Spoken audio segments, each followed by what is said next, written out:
الحمدللہ رب العالمین الصلاۃ والسلام علی رسولہ الامین وآلہ واصحابہ اجمعین والعاقبۃ للمتقین۔ محترم خواتین حضرات، السلام علیکم ورحمۃ اللہ وبرکاتہ۔ اعوذ باللہ من الشیطان الرجیم، بسم اللہ الرحمن الرحیم۔ والضحی واللیل اذا سجی ما ودعک ربک وما قلی وللآخرۃ خیر لک من الاولی وَلَسَوْفَ يُعْطِيكَ رَبُّكَ فَتَرْضَىٰ۔ صدق اللہ مولانا العظیم۔ قسم ہے روز روشن کی اور رات کی جب کہ وہ سکون کے ساتھ طاری ہو جائے، اے نبی صلی اللہ علیہ وسلم، آپ کے رب نے آپ کو ہرگز نہیں چھوڑا اور نہ ہی وہ آپ سے ناراض ہے۔ یقیناً آپ کے لیے بعد کا دور پہلے دور سے بہتر ہے اور ان قریب آپ کا رب آپ کو اتنا دے گا کہ آپ خوش ہو جائیں گے، راضی ہو جائیں گے۔ سیرت نبی صلی اللہ علیہ وسلم کے ضمن میں ہم دوسرے سال میں داخل ہو رہے ہیں۔ یہ خاموش تبلیغ کا 3 سالہ دور ہے۔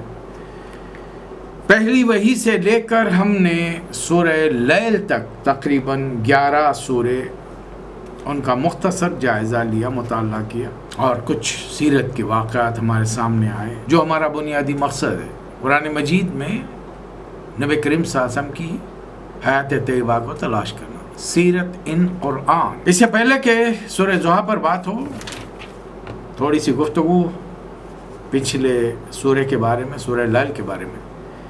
ایک دو چیزیں انسانی نفسیات کی اللہ تعالیٰ نے پیش کی ہیں، ان پر ایک مختصر بات ہو جائے۔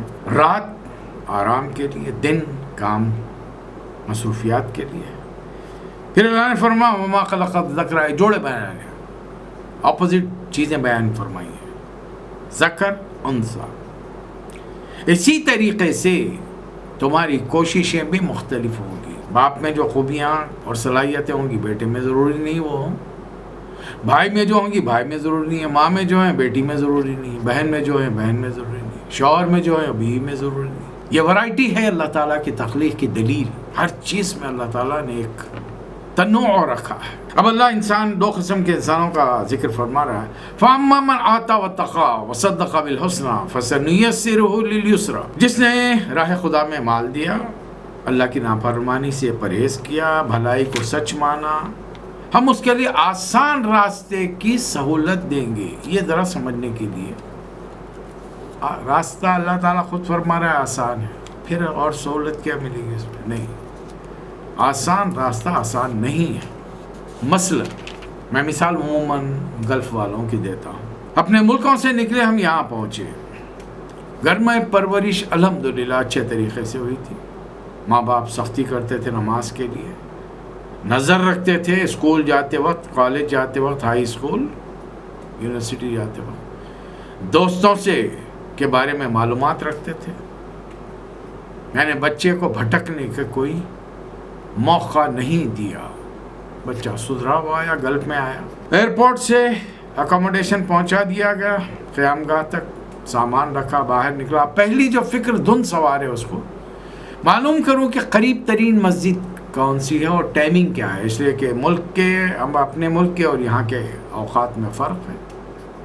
نمازیں اذان کب ہوتی ہے، وقفے کیا ہوئے، اس کے بعد جماعت کب کھڑے رہتی ہے۔ اپنے قیام گاہ سے گھر سے باہر نکلا، باہر ایک دراش ایسا شخص نظر آیا جو اپنی طرح اپنے ملک کا نظر دکھا، سلام دعا ہوئی تو اس نے کہا کہ تعارف کرا دیا، میں تو آپ ہی کے ملک کا ہوں۔ بڑی خوشی اپنے ملک والوں سے مل کر، پرائی جگہ پر بڑی خوشی ہوتی ہے۔ پوچھا کہ بھائی مسجد یہاں سے کہاں ہے؟ میں نے کہا کہ ہاں قریب ہے، بتا دوں گا میں آپ کو، آئیے نا، میرا پڑوس میں گھر ہے، میں بھی یہاں بڑے لمبے عرصے سے ہوں، ٹی وی ہے، وی سی آر ہے، نئی سی ڈیز وغیرہ بھی آئی ہوئے ہیں، چلیے تھوڑی دیر بیٹھیں بات کریں۔ وہ صاحب نے کہا کہ نہیں، مجھے مسجد کا بتائیے، مجھے جا کر دیکھنا ہے، نماز کے اوقات کار کے آپ جانتے ہیں، اتنا تو خیال نہیں ہے جواب ملا۔ تو صاحب نے سلام کیا، وہاں سے نکلے، مسجد پر پہنچے، وہاں کے اوقات نماز کو دیکھا، اوقات صلات کو دیکھا، نوٹ کر لیا، واپس آ گئے۔ دوسرے دن پھر نماز کو جانے کے لیے نکلے، وہی صاحب ملے، حضرت آج تو آ جائیے، کم از کم تھوڑی دیر کے لیے ہمارے ساتھ بیٹھیے۔ کہا کہ نہیں بھائی، اذان ہوئی ہے، میں پہنچوں تک وہاں پر 1-2 سنتیں پڑھنے کا وقت ہوگا، پھر اس کے بعد جماعت کھڑی رہ جائے گی، پھر صحیح۔ 2 دن 3 دن ذرا فاصلہ تھا، دھوپ کا وقت، عصر کا وقت دھوپ ہوتی ہے۔ 1 دن 2 دن 3 دن انہوں نے یہ صاحب کو ٹالتے رہے اور مسجد کو پابندی سے جاتے رہے۔ وہ جو اطراف میں پردیسی مقامی لوگ بیٹھے ہیں، ان میں سے ایک آدمی روز اس نوجوان کو دیکھتا ہوا آ رہا ہے کہ اپنے گھر سے نکلتا ہے، مسجد آتا ہے، نماز ادا کرتا ہے، پھر ادھر سے 4-5ویں دن جب وہ نوجوان اپنے گھر سے نکلا، مسجد کے لیے جا رہا تھا، راستے میں پیچھے سے ایک گاڑی آ کے رکی، ہارن ہے۔ دیکھا کون؟ زبان نہیں جانتے، ان کی زبان مقامی عربی ہے، ہم ہندی، انگریزی، اردو بولنے والے ہیں۔ اس نے صرف اشارہ کیا، آؤ بیٹھ جاؤ، عربی کہا بھی، حیا، آؤ بیٹھو، اشارے سمجھ جاتا ہے انسان۔ دروازہ کھولا، بیٹھ گیا، سلام دو، السلام علیکم شیخ، کیف الحال، کیف صحت۔ یہ تو آدمی سیکھ لیتا ہے چند دن۔ پھر نماز جب ختم ہو گئی، سلام پہ کے باہر آئے تو دیکھا کہ وہ انتظار میں گاڑی کے، پھر واپسی میں چھوڑ کر چلا، بات چیت نہیں ہو پائی، خالی ایک دوسرے کو مسکرا کر دیکھتے رہے۔ آسان راستہ آسان کرنا یہ ہے، ابھی بھی نہیں سمجھا۔ اللہ نے اس کا امتحان لیا، اجنبی ملک میں ہے، کوئی جان پہچان والا نہیں ہے، نماز پڑھے نہیں پڑھے تو کون دیکھنے والا ہے، ابا کو اطلاع دینے والا کون ہے، امی کی ناراضگی کی کیا پرواہ، کسی کو معلوم ہی نہیں ہوگا۔ بیٹھتے ہیں، VCR ہے، آفر ہے، دیکھ لیتے ہیں۔ نہیں، نماز کے لیے جانا آسان راستہ ہے، لیکن بیچ میں شیطان نے رکاوٹ ڈال دی تھی، ایک لالچ ڈال دیا تھا۔ اب پھر 1 دن 2 دن گئے، دھوپ کا وقت جانا ذرا گراں گزرتا ہے، صبح میں فجر کے اندھیرے میں اٹھ کے جانا گراں گزرتا ہے، راستہ نظر نہیں آ رہا، اتنا دور لمبا پیدل چل کے جانا۔ 3-4 دن اللہ نے دیکھا بندے کے ارادے کو جو پختہ پایا، اللہ تعالیٰ نے اب اس کے لیے آسان راستہ آسان کیا۔ اب لے جانے والے اسے لے جا رہے ہیں، جمعے کے دن بھی لے جا رہے ہیں، فجر میں بھی لے جا رہے ہیں، عام نمازوں میں، جس سے کہ وہ صاحب ریٹائرڈ ہیں، اپنی گاڑی میں صرف مسجد کو نماز کے لیے آتے ہیں، واپس ہو جاتے ہیں۔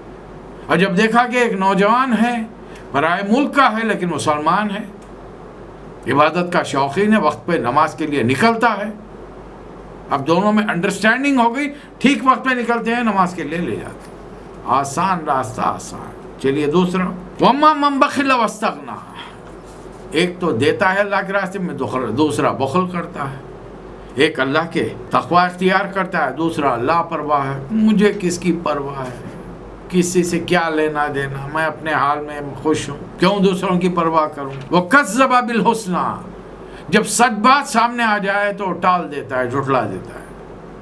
فَنُيَسِّرُهُ لِلْعُسْرَى، ہم اس کو آسان راستہ، مشکل راستہ اس کے لیے آسان بنا دیں گے۔ یہ کیا بات ہے؟ ایک صاحب اور آئے گلف سے، اکاموڈیشن وغیرہ رکھا، سامان وہاں پہنچ کر باہر نکلے ڈھونڈنے کے لیے، اس لیے کہ یہ جب ملک سے آئے تو انہیں نماز کی عادت نہیں تھی۔ زندگی فلمیں دیکھنے میں، ڈراموں میں، دوستوں کے ساتھ تاش وغیرہ کھیلنے میں، پکنکوں وغیرہ میں گزرتی تھی۔ اب جب دوسرے ملک پہنچے ہیں تو سامان وامان رکھ کے نکلے باہر کے، دیکھیں بھئی ہم خیال لوگ یہاں کہاں ملتے ہیں۔ اب ان کا اتفاق، ان کی قسمت کے نیچے ہوتے، دیکھا ایک صاحب ٹوپی ووپی لگائے ہوئے، السلام علیکم، وعلیکم السلام، پتہ چلا ایک ہی ملک کے ہیں۔ پوچھا ان سے، حضرت کہاں ہیں؟ میں نے ابھی آیا ہوں، ایئرپورٹ سے ابھی اترا ہوں، سامان رکھا ہوں۔ چلیے پھر اذان ہو چکی ہے، ہم جب تک پہنچیں گے نماز کا وقت ہو جائے گا، اب ان کو تو نماز کی عادت ہی نہیں۔ کہا کہ نہیں حضرت، آج نہیں، سامان بکھرا پڑا ہے، سفر کی وجہ سے پہلی مرتبہ ایروپلین میں بیٹھا ہوں، سر ذرا چکرا رہا ہے، پھر سے وہ صاحب چلے۔ اب یہ صاحب ذرا ڈر گئے، باہر پتہ نہیں اور کتنے ملتے ہیں، پکڑ کے لے کے چلے جائیں گے نماز کو، واپس لوٹے۔ دوسرے دن پھر نکلے تو پتہ چلا وہی صاحب وہاں پہ منتظر ہیں، آئیے صاحب ٹائم ہو گیا ہے، مغرب کا ٹائم ہو گیا ہے، چلیے ذرا قدم تیز بڑھانے پڑیں گے۔ نہیں حضرت، ابھی بھی طبیعت سنبھلی نہیں ہے، نئی جگہ ہے نا، پہلی بار سفر کر کے گھر والوں کو چھوڑ کے آیا ہوں، سمجھ میں نہیں آ رہا، بے چینی ہے، تھوڑا سامان جمانا ہے، پھر کچھ بازار جا رہا ہوں، تھوڑا سامان خرید کے لاؤں، کچھ کھانے پینے کا بندوبست کرنا۔ 1 دن 2 دن 3 دن وہ شخص نماز کے لیے نہیں جا پا رہا، بلانے والے بلا رہے ہیں اس کو۔ البتہ دفتر اطراف میں ایسے لوگوں سے سلام دعا ہو گئی جن کے ذریعے پتہ چلا کہ ہاں محفلیں کہاں لگتی ہیں، آفس آورز کے بعد کہاں گھنٹوں بیٹھ کر وقت گزارا جا سکتا ہے، تاش کی محفل کہاں جمتی ہے۔ اللہ نے یہ صاحب کے لیے مشکل راستہ آسان کر دیا۔ برا راستہ مشکل راستہ ہے، لیکن جب اللہ نے دیکھا کہ میرا بندہ میرے راستے پر، نیکی کے راستے پر آنا ہی نہیں چاہتا، تو اللہ نے اس برے راستے کے لیے اس کے اندر سہولت ہوئی۔ اب حال یہ ہے کہ وہ احباب ان کے پاس گاڑیاں ہیں، آتے ہیں گھر سے ویکینڈ میں لے جاتے ہیں، رات بس گزارتے ہیں، کھلاتے پلاتے ہیں، محفل جمتی ہے، فلمیں دیکھی جا رہی ہیں، تاش کھیلے جا رہے ہیں، پکنک کے پارٹیاں ہو رہی ہیں، اور وہاں کوئی نماز کا نام لینے والا ہے۔ اللہ نے مشکل راستہ اس کے لیے آسان کر دیا، غلط راستے پر بکٹر بھاگا جا رہا ہے۔ آئیے نبی کریم صلی اللہ علیہ وسلم پر فترۃ الوحی ہوا، وحی رک گئی 1 سال کے بعد، سمجھانے کے لیے۔ اس کو دلیل مت بنائیے، وہ جو علماء کہتے ہیں اس کو مانتے چلیے۔ اس لیے کہ اب جو سورہ نازل ہو رہے ہیں یہ ذرا بڑے ہیں۔ سورہ اعلیٰ 19 آیتیں، سورہ لیل 20 آیتیں، مقدار بڑی آیتوں کی۔ تو اللہ نے وحی کا نزول کا سلسلہ روک دیا۔ نبی صلی اللہ علیہ وسلم پریشان ہیں، یہ کیا ہو گیا؟ جبرائیل آتے ہی نہیں، بلانے کا کوئی ذریعہ اللہ نے بتایا نہیں، جبرائیل نے بتایا نہیں، پریشان ہو گئے۔ بلکہ روایات میں آتا ہے کہ امام زہری فرماتے ہیں ایک بار آپ ایک پہاڑ پر چڑھ گئے تاکہ وہاں سے اپنے آپ کو نیچے گرا لیں۔ اچانک اس وقت حضرت جبرائیل نمودار ہوئے، کہا کہ اطمینان رکھیے آپ اللہ کے رسول ہیں، اللہ نے آپ کو چھوڑا نہیں، آگے نبی صلی اللہ علیہ وسلم بھی لوٹ آئے گھر کو۔ اب یہ وقفہ 40 دن کا رہا، 6 مہینے کا رہا، یہ اللہ ہی جانتا ہے۔ اب یہ جب دوبارہ سلسلہ وحی کا نزول کا جڑ گیا، اللہ نے پہلا سورہ نازل فرمایا والضحیٰ، قسم ہے روز روشن کی، واللیل اذا سجا، اور قسم ہے رات کی جب کہ وہ سکون طاری کر دے دنیا پر۔ ما ودعک ربک وما قلی، آپ کے رب نے نہ آپ کو چھوڑا ہے نہ وہ آپ سے ناراض ہے۔ کیسے خیال آ گیا آپ کو؟ اللہ نے تو آپ کو چنا ہے نبی، نہ صرف نبی بلکہ خاتم النبیین بنایا ہے، رحمت للعالمین بنایا ہے، وہ کیسے چھوڑ دے گا آپ کو؟ ابھی سے تسلی دلائے، ہم آپ کو دلاتے وَلَلْآخِرَةُ خَيْرٌ لَكَ مِنَ الْأُولَى، ہر آنے والا دور آپ کے لیے بہترین ہوتا چلا جائے گا، خیر لاتا چلا جائے گا۔ اور اس دور میں وَلَسَوْفَ يُعْطِيكَ رَبُّكَ فَتَرْضَى، اتنا اللہ تعالیٰ اتنا نوازے گا، اتنا دے گا کہ آپ اس سے راضی ہو جائیں۔ پھر اللہ تعالیٰ نے فرمایا کہ یاد دلایا نبی صلی اللہ علیہ وسلم کو، علم یجد کا یتیماً فآویٰ۔ میں عرض کرتا ہوں کہ یہ ہے سیرت نبی صلی اللہ علیہ وسلم قرآن مجید میں، قرآن ہمیں اطلاع دے رہا ہے۔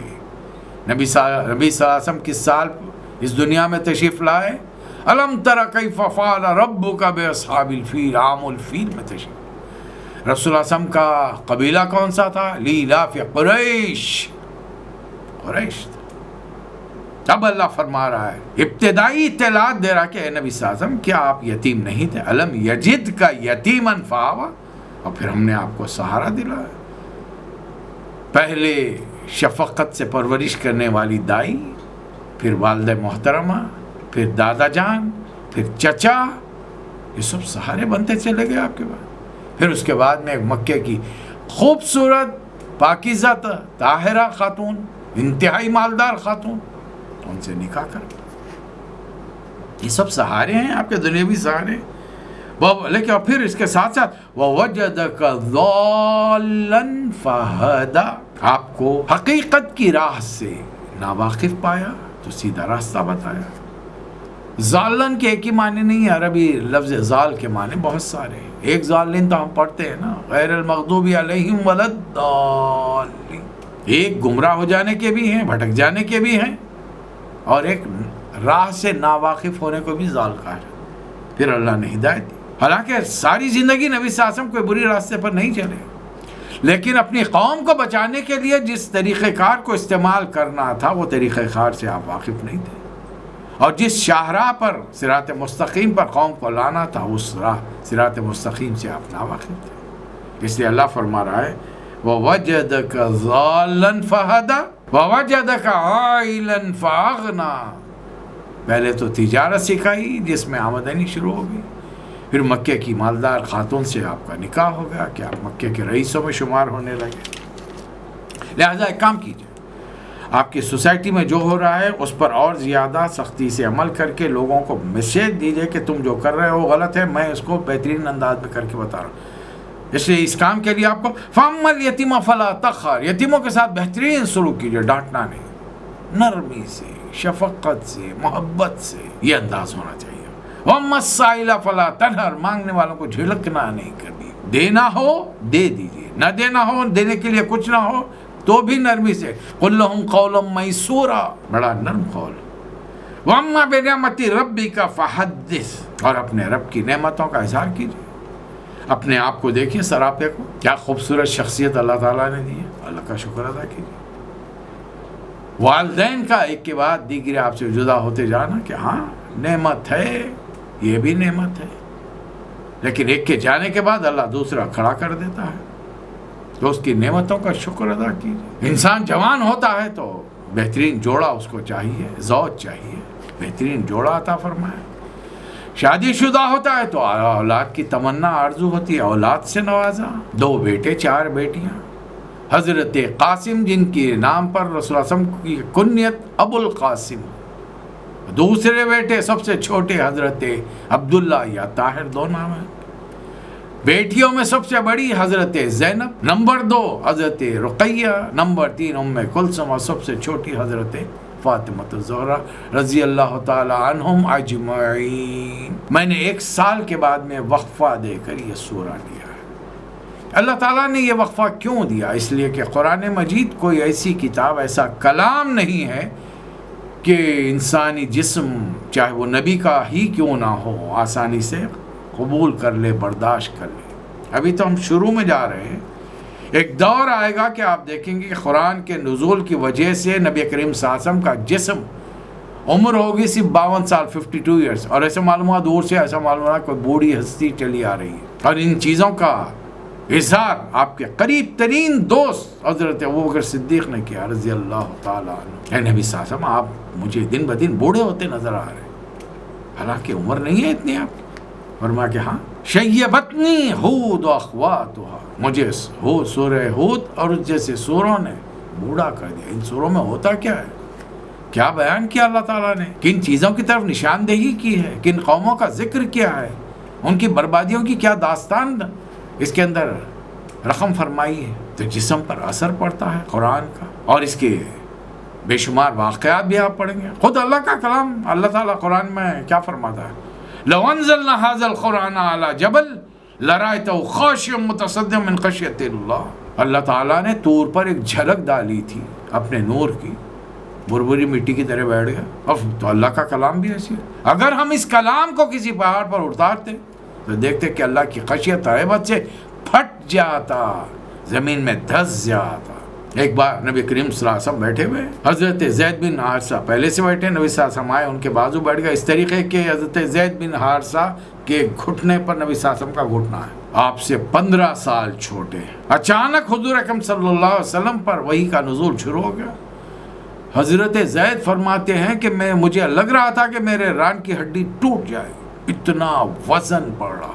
ایک بار نبی کریم صلی اللہ علیہ وسلم اونٹنی پر سوار جا رہے ہیں، ایک صحابیہ اسماء بنت امیس، یہ مہار تھا بھی، اچانک نبی کریم صلی اللہ علیہ وسلم پر وحی کا نزول شروع ہوا، اونٹنی بیٹھ گئی، حالانکہ وہی نبی صلی اللہ علیہ وسلم ہیں جو اس پر اونٹنی پر بیٹھ کے جا رہے ہیں اطمینان کے ساتھ۔ جیسی وحی کا نزول شروع ہوا اونٹنی بیٹھ گئی، اتنا بوجھ محسوس کیا اس تو آپ کے جسم اتھر پر کوئی اس کا اثر نہ پڑے۔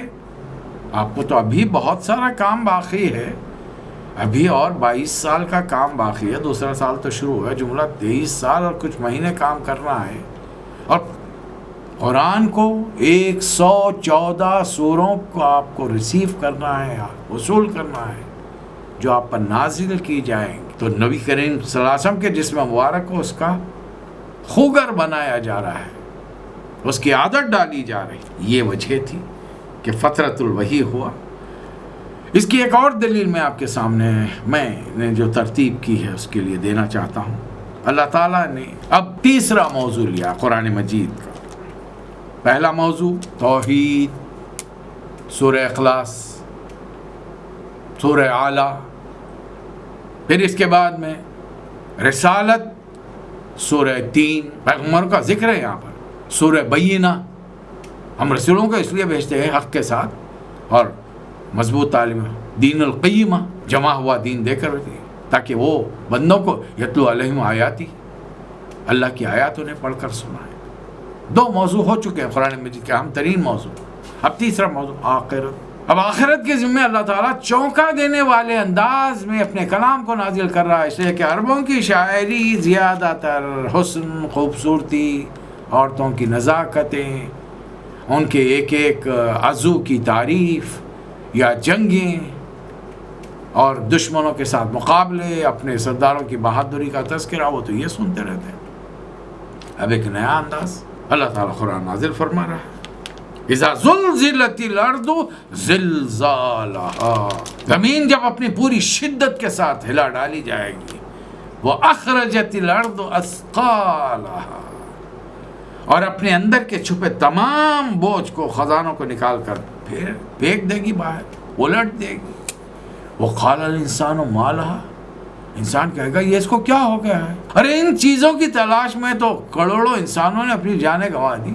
آج بھی دیکھیے آپ، لاکھوں انسان اس وقت زمین کی سطح پر نہیں ہیں، زمین کے اندر ہیں، کانوں میں کھدائی کر رہے ہیں، لوہے کی کانوں میں، کوئلے کی کانوں میں، ہیروں کی کانوں میں، مختلف معدنیات کی کانوں میں کام کر رہے ہیں، اور بسا اوقات تو باہر آنا بھی نہیں آتا. زمین کھودتے کھودتے اندر ہی اندر چلے جا رہے ہیں. اچانک ایک طرف سے کھدائی سے ایک ریلا پانی کا باڑھ آئی، ختم ہو گیا. زیر زمین جو پانی ہے کب کدھر سے پھٹ کے نکل جائے پتہ اندازہ ہی نہیں.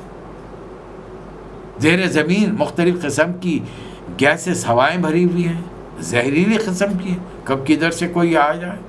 ہم تو کھودتے جا رہے ہیں، ہمیں تو اندازہ نہیں ہے. آج کی زمانے کی ٹیکنالوجی تو اس زمانے میں نہیں تھی. تو انسان حیرانی سے کہے گا یہ اس کو زمین کو کیا ہو گیا. یومئذ تحدث اخبارها، یہ قیامت کا دن ہوگا. یہ اپنی پشت پر گزرے ہوئے تمام حالات کو بیان کرے گی. نبی کریم صلی اللہ علیہ وسلم نے فرمایا لوگوں زمین سے بچ کے رہو. قیامت کے دن اپنی پیٹھ پر گزرے ہوئے ہر شخص کے واقعات تفصیل سے بیان کرے گی. زمین بات کرے گی. کیسے کرے گی بات؟ بِأَنَّ رَبَّكَ وَحَالَ، اللہ تعالیٰ نے اس پر وحی کی ہوگی کہ بات کر، اپنے حالات سنا، ایک ایک آدمی کا کچا چھٹا بیان کر، کیا کیا کیا ہے تیری پشت پر اس نے. لوگوں بچ کے رہو زمین سے، قیامت میں تمہارا سارا احوال بیان کر کے رکھ دی.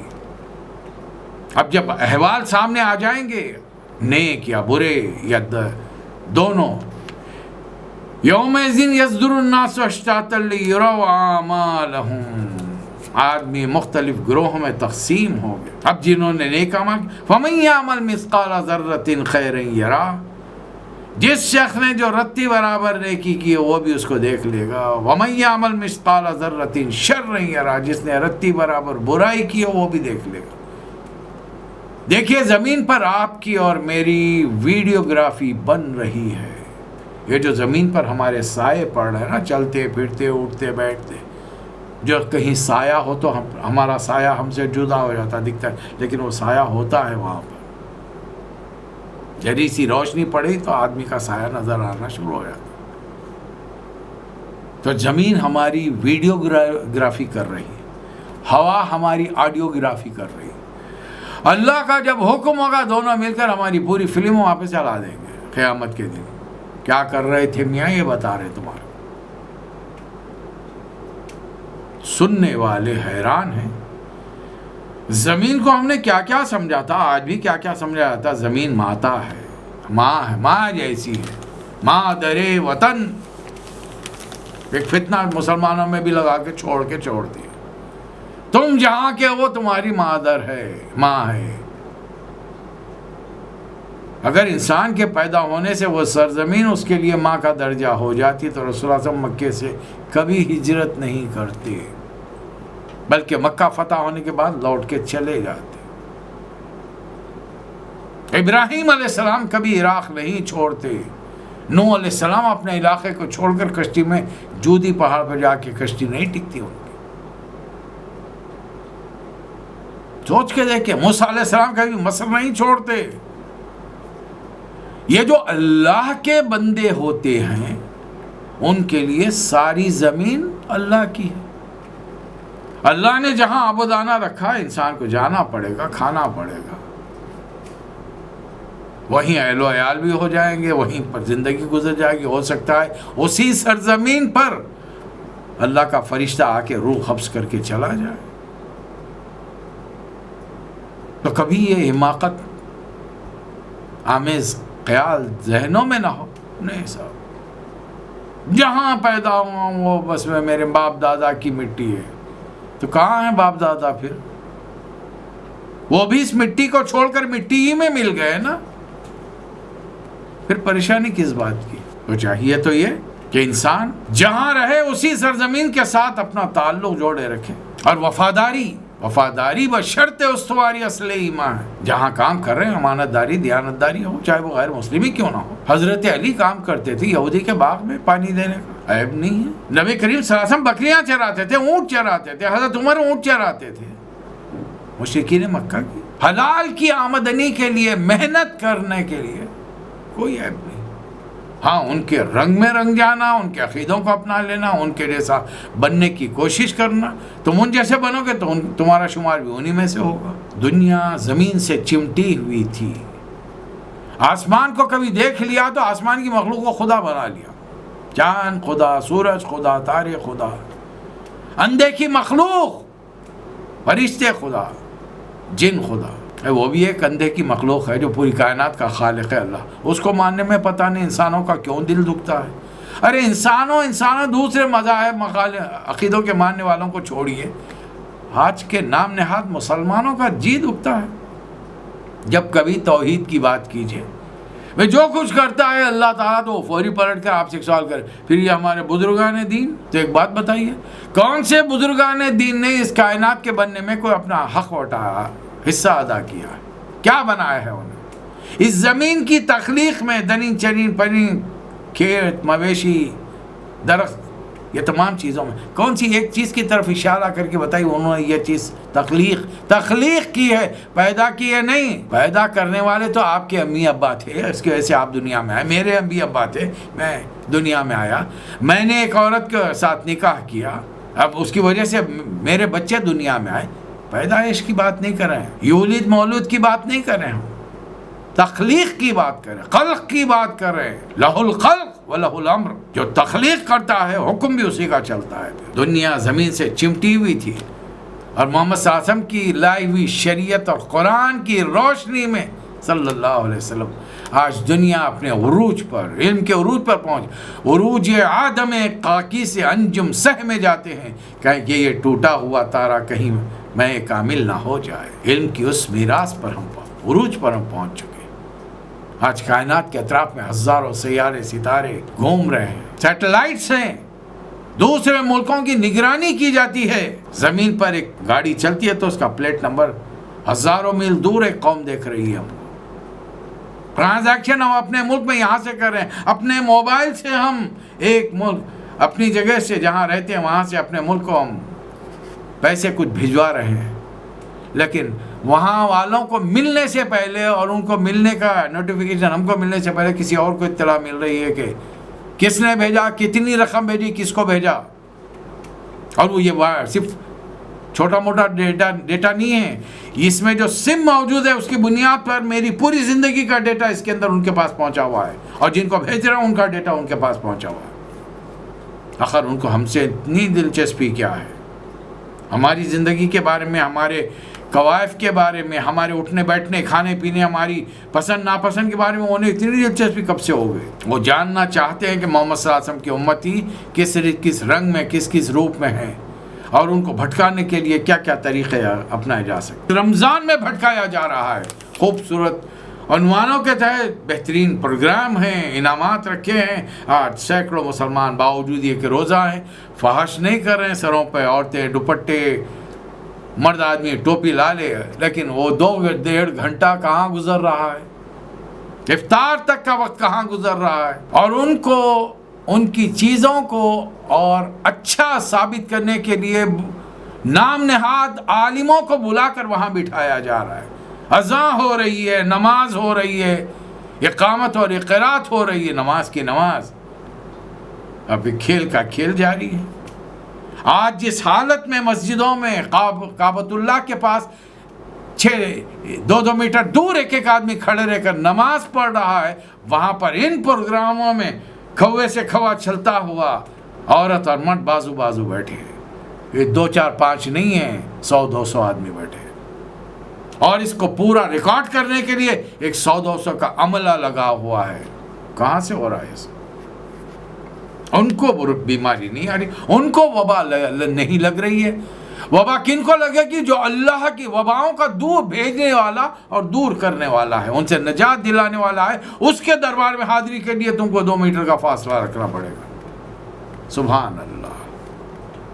یہ ہے ہمارا ایمان اللہ کی ذات پر، اور ان دنیاوی معاملات میں ہمیں کوئی خوف نہیں ہے. ایسے لوگوں کو وبا چھو کے نہیں جاتی. بہرحال زمین ہلا ڈالی جائے گی. اب اس کا اور مزید تقویت دی جائے. القارعہ ملقارعہ وما ادراک ملقارعہ. وہ عظیم الشان حادثہ، تم کیا جانا وہ عظیم الشان حادثہ کیا ہونے والا ہے.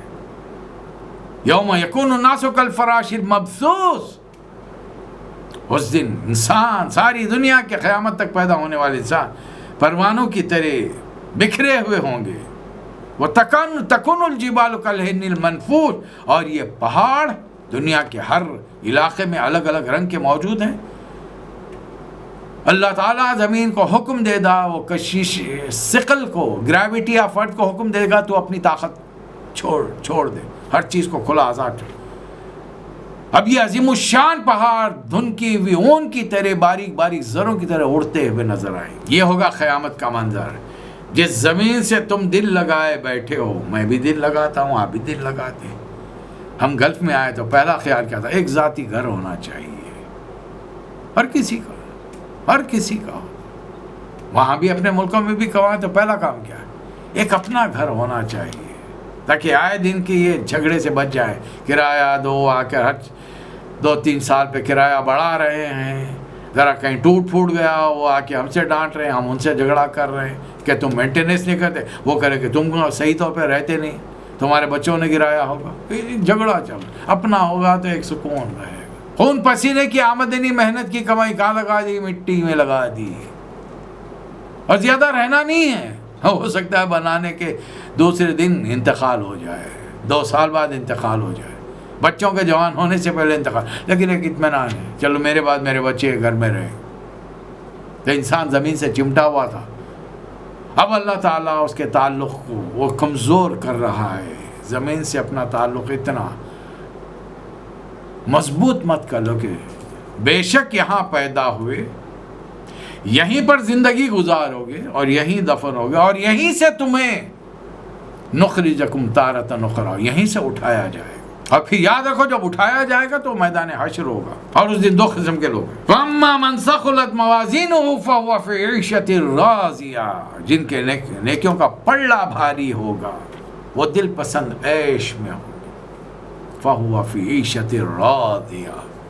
نیکیوں کا پلڑا بھاری چاہیے. لیکن کچھ لوگ ایسے بھی ہوں گے جو بڑا بھاری پلڑا لے کر آئیں گے. نیکیاں ہی نیکیاں ہوں گے، عبادات، نماز، نفل نمازیں، روزے، صدقہ، خیرات، حج، نوافل کے حج، عمرے، بے شمار عمرے. لیکن آخرت میں ان کے یہ تمام نیکیاں کام نہیں آئیں گی. اس لیے کہ دنیا میں جب تک تھے اپنے دینی تکبر کی وجہ سے، اپنے دنیاوی نظام اور اپنے پیشے، اپنے عہدے، اپنے منصب، اپنی دولت کی بنیاد پر لوگوں کو حقیر جانتے تھے، گرا ہوا سمجھتے تھے. تضحیک آمیز انداز میں ان سے تم پیش آتے تھے. دل لگی مذاق ٹھٹا ان کو گراتے تھے، سماج میں ان کے رتبے کو، ان کے مقام کو. پیٹھ پیچھے غیبت چغلی کیا کرتے تھے. اب وہ تمام شکوہ لے کے اللہ کے دربار میں آئے. اب اللہ فرمائے گا ان کے بھرپائی کرو بھائی، ان کو جو نقصان تم سے پہنچا ہے وہاں تو دینے کے لیے کچھ نہیں ہوگا. اس لیے کہ جتنی دنیا میں دولت کمائی نا، بیوی بچوں نے رکھ لی، ماں باپ نے، بہن بھائی نے رکھ لی. دولت کو کوئی خبر میں نہیں گاڑے گا میرے ساتھ. بس کہ اگر میں نے کچھ دولت جمع کی، یاد رکھیے آپ نے کی، جیسی انتقال ہوگا ہمارے بال بچے، ہمارے عزیز اقارب، رشتہ دار، ماں باپ، بہن بھائی آپس میں لڑنا شروع کر دیں گے، کس کا حصہ کس کا ہے، کتنا حصہ کس کا ہے۔ وہ دولت ہمارے ساتھ لے جا کے ہماری ساتھ قبر میں دفن نہیں کریں گے۔ کیا لایا تھا سکندر، کیا لے گیا جہاں سے، تے دونوں ہاتھ خالی باہر کفن سے نکلے۔ ایسوں کا نیکیوں کا پلڑا دیکھتے کہ دیکھتے خالی ہو جائے گا۔ ابھی بھی لوگ شکایت کرنے والے ہوں گے، اب لوگوں کے گناہوں کو لے کر اس میں ڈال دیا جائے گا۔ اب یہ نیکیوں کا جا کر برائیوں کا پلڑا بن جائے گا، اور برائیوں کا پلڑا جو بھاری ہوگا وہ کہاں جائے گا؟ وَأَمَّا مَنْ خَفَّتْ مَوَازِينُهُ فَأُمُّهُ هَاوِيَةٌ، ایسے شخص کا جس کا پلڑا گناہوں سے بھرا ہوا ہوگا، لبریز ہوگا، ہم اس کو اس کی امی جان کے پاس بھیجیں گے۔ یہ امی جان کون ہے؟ وَمَا أَدْرَاكَ مَا هِيَ، کون ہے یہ؟ دیکھیے ذرا ایک مثال سے سمجھیے۔ چھوٹے بچے ہیں 8-9 سال کے، محلے میں شام کا وقت ہے، کھیل رہے ہیں، ماں باپ آنگن میں سہل میں بیٹھے ہوئے بات چیت کرتے ہوئے، اچانک چھوٹا آیا، بھاگتے ہوئے آیا، آ کے ماں کے پیچھے چھپ گیا۔ 10 منٹ ہوئے کہ 2-4 لوگ اور آ گئے، 1-2 خواتین آ گئی، باجی باجی دیکھیے آپ کے بیٹے نے میرے بچے کا سر پھوڑ دیا۔ یہ بچہ جو اس گھر کا ہے، یہ گھر میں داخل ہوا تو آ کر ماں کے پیچھے کیوں چھپا؟ وہ ڈرتا ہے، ابا کے پیچھے چھپوں گا، آ کے لوگ شکایت کریں گے تو ابا پہلے مجھے ایک تھپڑ جڑیں گے، بعد میں بات کریں گے۔ اس کے برخلاف ماں کا معاملہ یہ ہے کہ بچہ لاکھ غلطیاں کر کے آئے، لوگوں کی ہاتھ پاؤں ٹانگ توڑ کر آئے، وہ یہی کہیں گے کہ میرا بچہ ایسا نہیں کر سکتا، میرا چاند ایسا نہیں کر سکتا، انہیں کر ہی نہیں سکتا۔ ماں بچانے کی فکر کرے گی۔ تو اللہ فرما رہا ہے میں تم کو تمہاری امی کے پاس بھیج رہا ہوں، اور امی کون ہے جانتے ہو؟ نار حامیہ، بھڑکتی ہوئی آگ، بھڑکتی ہوئی آگ میں تمہیں جھونکا جائے گا۔ قیامت ہوگی، لوگوں تیار ہو جاؤ۔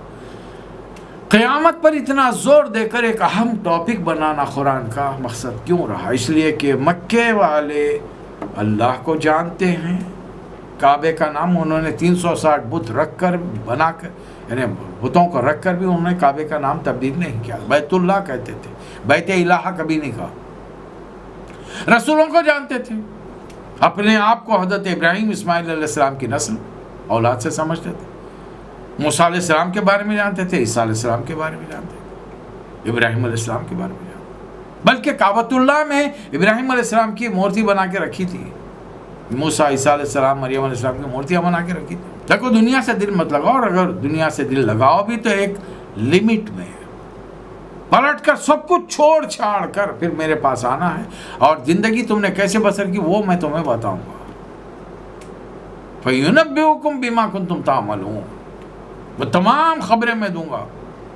اور خبریں کون دے گی؟ یہ زمین۔ ابھی سورہ زلزال پڑھ چکے ہیں جس میں ہماری ویڈیوگرافی بن رہی ہے، اور یہ ہوا ہماری آڈیوگرافی سنا دے گی ہم کو۔ زندگی گزارو لیکن دوسروں کو تکلیف مت دو، اپنے آرام کی خاطر لوگوں کی چیزیں لوٹو مت، دھوکہ مت دو، ملاوٹ مت کرو، بدعہدی مت کرو ان کے ساتھ، حقدار کو اس کا حق دو۔ بلکہ انسانیت کا تقاضا یہ ہے کہ جو تم سے کمزور ہے، ہر اعتبار سے سوسائٹی میں ضعیف ہے، کمزور ہے، اس کی مدد کرو۔ کھانے کو نہیں ہے تو اپنا کھانا اس کو دو، یہ قربانیاں دو، اس لیے کہ یہ دنیا کیا ہے؟ الخلق عیال اللہ، یہ دنیا اللہ کا کنبہ ہے۔ جو اللہ کے کنبے کے ساتھ حسن سلوک کرے گا، اللہ تعالیٰ دنیا اور آخرت میں دونوں میں اس نے حسن سلوک کرے گا۔ فرض کیجئے امتحاناً دنیا میں اگر نہ بھی دے، آخرت تو اس کی پکی ہو گئی۔ آخرت کی زندگی ابد الآباد، نہیں معلوم کتنے لاکھوں سال کی ہے، دنیا کی زندگی 50 60 70 100 سال بس، اور اس میں سے بھی 60 کے بعد میں تو پھر کسی کام کے قابل ہی نہیں رہتے۔ 70 سال کے بعد میں تو ہاتھوں میں لرزہ طاری ہوتا ہے، پیروں میں راشا آ جاتا ہے۔ بتائیے کس زندگی پر ہم کس کو ترجیح دے رہے ہیں؟ رسول اللہ صلی اللہ علیہ وسلم کا ارشاد سن لیجیے، دنیا کے لیے اتنا کرو جد و جہد، محنت، کوشش جتنا یہاں رہنا ہے، آخرت کے لیے اتنا کرو جتنا وہاں رہنا ہے۔ اب اندازہ لگا لیجیے، ٹائمنگ کا اندازہ آپ خود لگا لیجئے کہ ہم یہاں کتنا رہیں گے اور وہاں کتنا رہیں گے۔ پھر اللہ تعالیٰ اپنی نیکیاں گنوا رہا ہے کہ میں نے کیا نعمتوں سے تم کو نوازا، اور تم کیا کر رہے ہو بھائی؟ والعادیات ضبحا فالموریات قدحا فالمغیرات صبحا فاثرن به نقعا فوسطن به جمعا ان الانسان لربه لکنود۔ اللہ نے ایک مثال دی، چونکہ رسول اللہ صلی اللہ علیہ وسلم عرب کی سرزمین پر مبعوث کیے گئے، عربوں کی جو سواریاں ہیں، عربوں کے کھانے پینے کی چیزیں، عربوں کا استعمال، ان کے مشاغل، اس لیے مثالیں عربوں کی دی گئی تاکہ انہیں اپنائیت محسوس ہو۔ اب اگر وہاں پر چین اور جاپان کی مثالیں دی جاتی تو پھر لوگوں کو سمجھ میں کیا آتا؟ ہاتھیوں کی مثال بھی اگر دے دی جاتی اونٹوں اور گھوڑوں کے بجائے، عربوں کی سمجھ پلے ہی نہیں پڑتا تھا وہاں پہ، جیسے کہ سرزمین حجاز میں ہاتھی نہیں پائے جاتے۔ تو اللہ مثال دے رہا، ہم نے ایک مخلوق تمہاری خدمت کے لیے کی ہے، تمہارا وزن اٹھا کے لے آتی ہے، تم کو اٹھا کے لے آتی ہے، اور اتنا سرپٹ تیزی کے ساتھ فاصلے طے کرتی ہے کہ بڑے کم وقت میں ایک منزل سے دوسری منزل تم پہنچ جاتے ہو۔ ہم نے یہ تمہارے سفر کے لیے، تمہارا سامان ڈھونے کے لیے، تمہاری زندگی کی سہولتوں کے لیے، اور تم کس کام کے لیے استعمال کر رہے ہو؟ اب یہ آیات کو سمجھنا ہوتا ہے، دیکھیں ترجمہ سن لیجیے۔ قسم ہے ان گھوڑوں کی جو پھنکارے مارتے ہوئے، جب گھوڑا تیزی سے چلتا ہے تو ہانپنے لگتا ہے، پھر اپنی ٹاپوں سے، چونکہ اس کے اندر نال لگی ہوئی ہے لوہے کی، چنگاریاں اڑتے ہیں۔ رات کا وقت جب آپ گھوڑے تیز رفتاری سے دوڑتے جائیں گے، ریت ان کے سموں کے نیچے آ کر جب جائے گی تو ایسا معلوم ہوگا چنگاریاں پھینک رہے ہیں۔ پھر صبح سویرے کسی بستی کے قریب پہنچ جائیں گے اور قریب بستی کے جا کر وہاں پر گرد و غبار اڑائیں گے گھوڑوں کے ذریعے، تاکہ لوگوں کو کچھ، بستی والوں کو کچھ نظر نہ آئے، اور پھر لوٹ مار شروع کر دیں گے۔ مجمع میں گھس کر جو مقابلے کے آیا قتل کر دیا، بہت سارے لوگوں کو، عورتوں، بوڑھوں، بچوں کو غلام بنا لیا، کنیز بنا لیا، سامان لوٹ لیا، لے کے واپس آ گئے۔ کیا میں نے گھوڑے اس لیے پیدا کیے؟ یہ مخلوق، چلے ہم گھوڑوں کی مثال نہیں دیتے، ہمارے زمانے میں گھوڑے کہاں ہیں، لیکن ہارس نہیں تو رہی، ہارس پاور تو ہے۔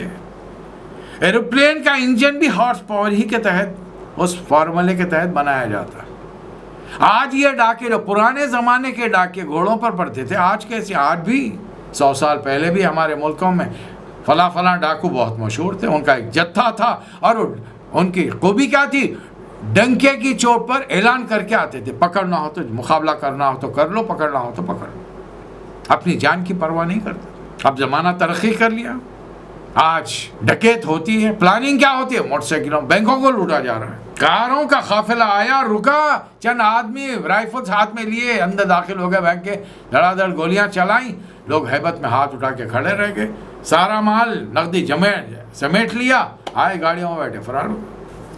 پکڑیں گے کیسا؟ نقلی نمبر پلیٹ سے، وہاں پر موٹر سائیکل ہو یا کار، ٹائمنگ ہے، وہ اس کی پوری پریکٹس کرتے ہیں۔ ارے کس نے محنت کا مال لا کے رکھایا ہے، اور کس نے چند گھنٹوں کی، چند دنوں کی پلاننگ تھی، اس کے اندر ایکسپرٹیز تھی، بڑی مہارت کے ساتھ کام انجام دیا گیا، ایک مختصر سے وقفے میں ایک بڑی رقم لوٹ کے لے کے چلے۔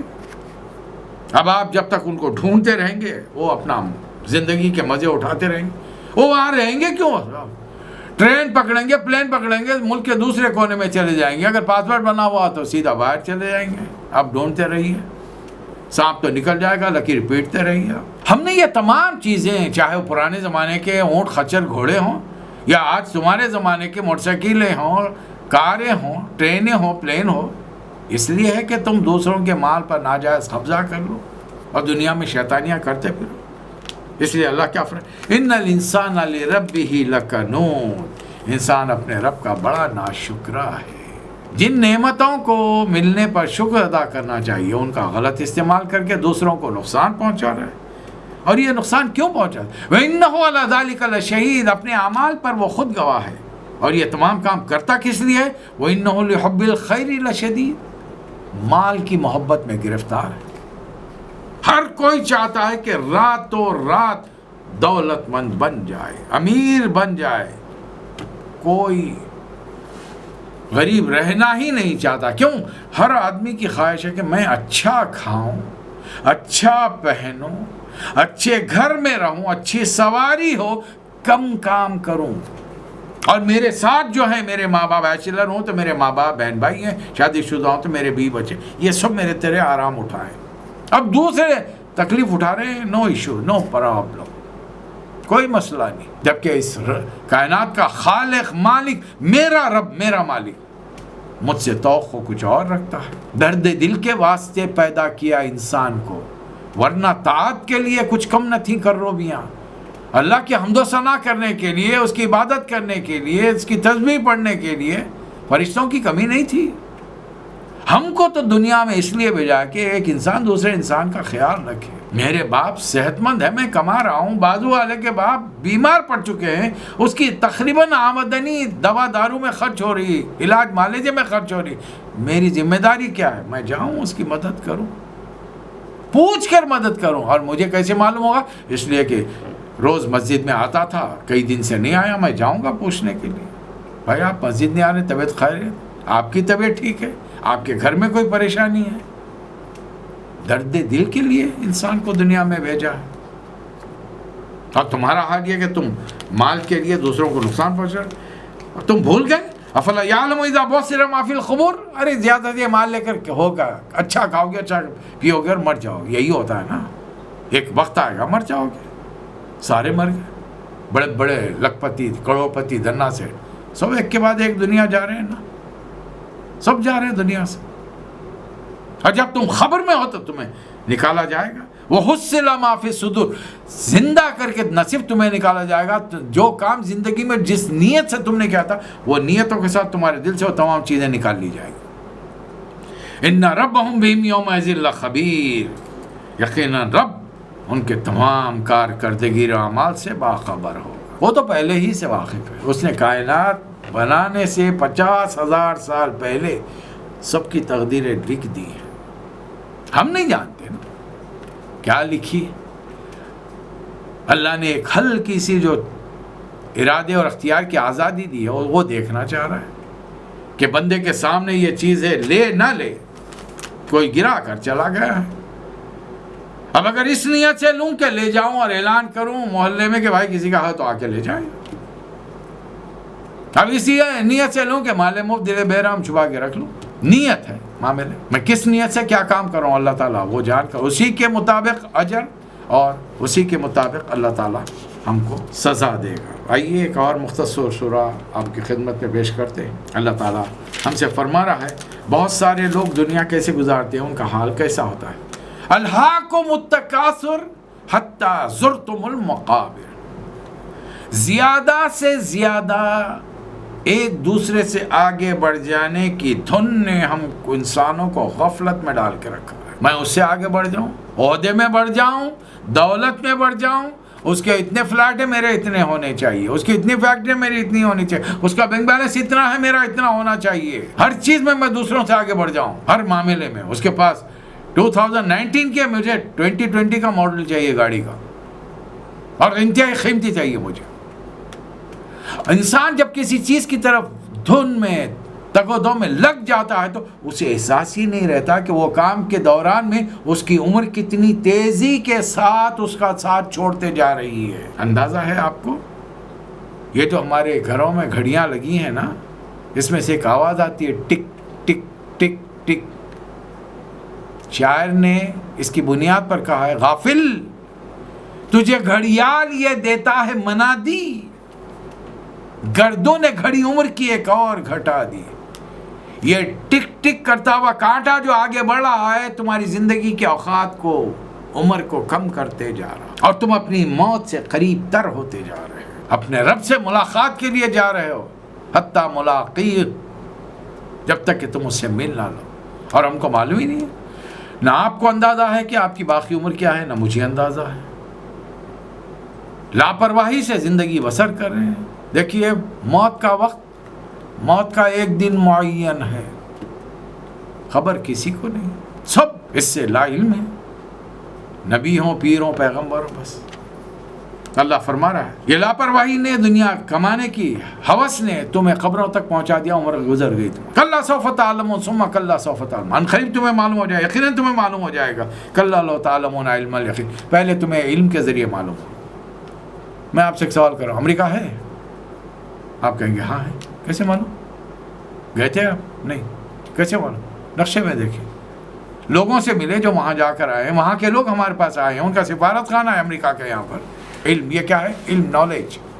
اللہ فرما رہا ہے ابھی تو قیامت کے بارے میں تمہارا علم الیقین ہے.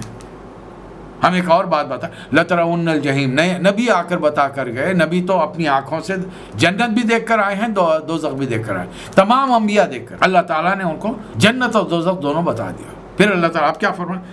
ابھی تو علم الیقین کی بنیاد پر تمہیں کہہ رہے کہ دوزخ ہے، جہیم ہے. ثم لترونها عین الیقین، قیامت کے دن جب خبروں سے اٹھ کر تم اللہ کے سامنے آؤ گے تو دیکھو کہ اللہ کے ایک جانب جنت، ایک جانب دوزخ. پورے عین الیقین، اپنی آنکھوں کے ساتھ دیکھ کر یقین کرو گے تم. اور پھر اس دن ثم لتسألن یومئذ عن النعیم، جو نعمتیں، جو چیزیں ہم نے تم کو زندگی میں دی ہیں ان کے بارے میں تم سے باز پرس ہوگی. کیا کیا دیا ہے؟ پہلے میں اپنے جسم پر غور کروں. آنکھیں ہیں، کان ہے، سنائی دیتا ہے برابر، دکھائی دیتا ہے برابر، ہاتھ ہے، پورے کام کر رہے ہیں. ناک نقشہ ہے، ناک کام کر رہی ہے، سونگ رہی ہے، سانس لے رہا ہوں میں. منہ میرا پورا اپنی طاقتوں کے ساتھ حرکت کر رہا ہے، گفتگو کرتا ہوں، بات چیت کرتا ہوں، کھاتا ہوں، مزے میرے مجھے معلوم ہے. میرا معدہ کام کر رہا ہے، پورا حرکت کر رہا ہے، کھانے کو ہضم کر رہا ہے. ہر چیز جسم کی میرے چل. الحمدللہ. اطراف میں نظر گھمائیے، کتنے اندھے ہیں، کتنے لنگڑے ہیں، کتنے عقل کے معذور ہیں، کتنوں کے منہ نہیں ہے، بول نہیں سکتے، کتنے ہیں جن کے ہاتھ نہیں ہیں، معذور. شکر ادا کیا. اللہ فرما رہا ہے ان نعمتوں کے بارے میں. نعمت کس کو کہا؟ نبی صلی اللہ علیہ وسلم ایک بار مدینہ میں صحابی کے باغ میں چلے گئے. انہوں نے جلدی کچھ کچی پکی کھجوریں جمع کی، اپنے نہر کا پانی لا کے دیا. نبی صلی اللہ علیہ وسلم نے کھجور کھائے، ٹھنڈا پانی پیا. پھر فرمایا صحابہ اکرام سے ثم لتسألن یومئذ عن النعیم، ان نعمتوں کے بارے میں اللہ تعالیٰ تم سے پوچھے گا. یہ بھی نعمت ہے، ٹھنڈا پانی نعمت ہے، کھجور اللہ کی نعمت ہے. چلیے آج یہ سلسلہ یہاں ختم کرتے ہیں. اللہ تعالیٰ مجھے اور آپ کو توفیق عطا فرمائے. وآخر الدعوانا ان الحمد للہ رب العالمین. میں اپنے نبی کے کوچے میں